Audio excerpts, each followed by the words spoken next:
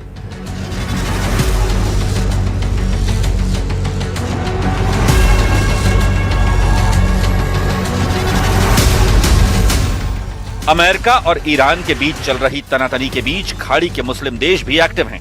मुस्लिम देश दोनों देशों के बीच तनाव को खत्म करने की कोशिश में हैं। सऊदी अरब ने साफ कर दिया है कि उसका हवाई क्षेत्र ईरान पर हमले के लिए इस्तेमाल नहीं होगा। वहीं रूस ने अमेरिका को चेतावनी दी है, ईरान पर हमला पूरे इलाके में अराजकता फैला सकता है। एक तरफ ट्रंप की धमकी, दूसरी तरफ ईरान का पलटवार। अलर्ट मोड पर इजराइल भी है, मुस्लिम देश भी एक्टिव हैं। यानी पश्चिम एशिया में जंग जैसे हालात हो गए हैं। बस इंतजार है ट्रंप के रेड बटन को ऑन करने का।